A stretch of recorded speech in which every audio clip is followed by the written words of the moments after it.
très chers compatriotes, en ce moment difficile où le monde fait face à un défi existentiel, nous devons redoubler d'efforts, de solidarité et de vigilance, d'autant plus que l'état de délabrement avancé de notre pays, l'insécurité à l'Est, l'absence de leadership au sommet de l'État et la faillite de nos institutions accentuent les difficultés que nous avons à faire face à la menace du Covid-19.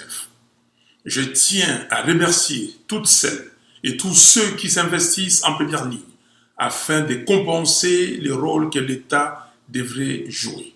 Je pense ainsi au personnel de santé mobilisé dans la riposte qui souffre d'un manque cruel de moyens pour accomplir leur mission, aux mouvements citoyens qui prennent à bras-le-corps leur rôle de proximité, aux associations locales et internationales sans lesquelles beaucoup de nos compatriotes seraient dans une plus grande précarité, à la communauté internationale pour sa solidarité, enfin aux femmes et aux hommes de foi pour leurs prières et leurs intercessions. Je présente mes condoléances les plus attristées aux familles endeuillées par cette pandémie. Il est impérieux que l'équipe de riposte soit renforcée pour améliorer la prise en charge des malades.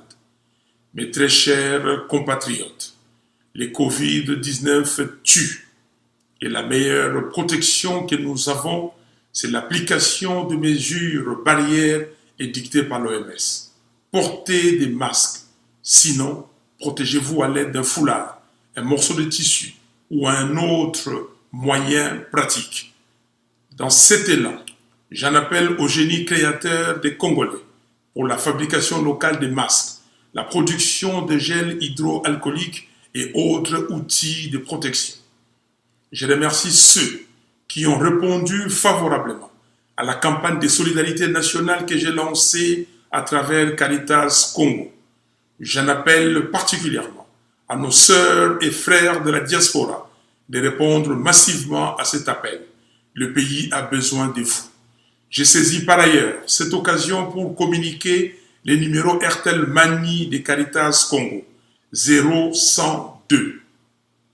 Chers compatriotes, concernant les détournements des deniers publics qui ont élu domicile dans notre pays, je tiens à féliciter ODEP, Likoko, Lucha, Filimbi, Congo n'est pas à vendre, ACAJ, CLC, COGEP, OAS, les lanceurs d'alerte congolais, les autres membres de la société civile ainsi que la population congolaise pour leur courage, parcours et avenir sur les nombreux détournements qui ont émaillé le pays ces dernières années aboutissent sur des sanctions exemplaires.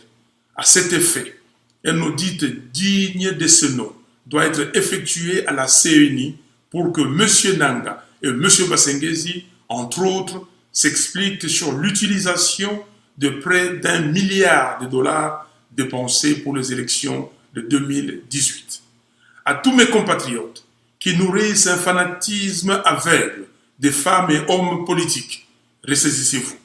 Les millions détournés représentent des routes sur lesquelles vous ne conduirez jamais, une gratuité de l'éducation de base à laquelle vos enfants n'auront pas accès, de l'eau qui ne coulera où vous ne pourrez pas vous faire soigner et j'en passe.